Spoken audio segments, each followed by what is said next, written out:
পঞ্চগড়ের বোদা উপজেলার কালিয়াগঞ্জ ইউনিয়নের খুটাখালী গ্রামের পাশ দিয়ে বয়ে চলা করতুয়া নদীর কিনারা থেকে বালু উত্তোলন করছে একটি প্রভাবশালী মহল। এতে ভাঙন আতঙ্কে দিন কাটাচ্ছে একের অধিক গ্রামের খেটে খাওয়া মানুষ।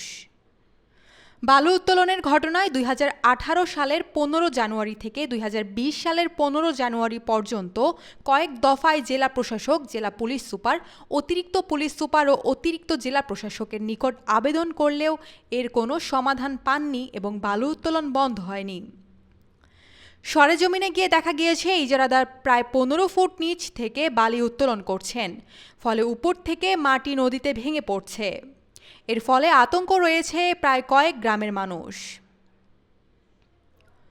স্থানীয় বাসিন্দা আবু সাইদ বলেন, আমাদের এখানে নদীর কিনারা থেকে বালু উত্তোলনের ফলে আমাদের আমের বাগান, বাঁশ বাগান সহ আমাদের আবাদি জমি নদীতে ভেঙে পড়ে যাচ্ছে। আমরা এখানে বিল্ডিং দালান নির্মাণ করতে পারছি না।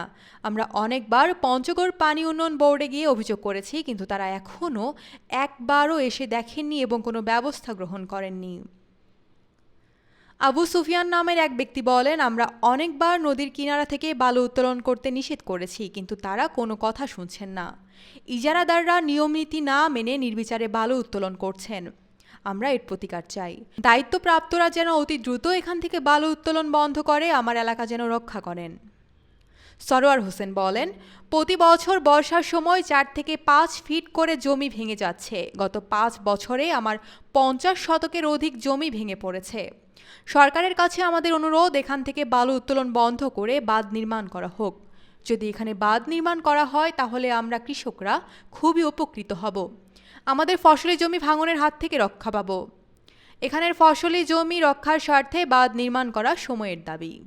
সে তদন্ত করে এটা বালি উত্তোলন বন্ধ করে এবং সরকারিভাবে যেন এটাকে পরিপূর্ণ বন্ধ রেখে এটা বাঁধ নির্মাণ করা হয়, করলে এই এলাকার লোক উন্নয়ন হবে, এলাকার মানুষ ভালোভাবে জীবনযাপন করতে পারবে। এবং এই এলাকায় অনেক আম বাগান আছে, এই আম বাংলাদেশের বিভিন্ন প্রান্তে যায় এবং পঞ্চগড় থেকে শুরু করে বাংলাদেশের বিভিন্ন প্রান্তে যায় এবং এই এলাকায় আম অনেক উন্নত মানের। তো এখানে সরকারের কাছে বিশেষ করে অনুরোধ জানাবো আবারও, যেখানে নতুন করে একটা বাঁধ নির্মাণের জন্য করে এবং নির্মাণ করলে এলাকার লোক অনেক উপকৃত হবে।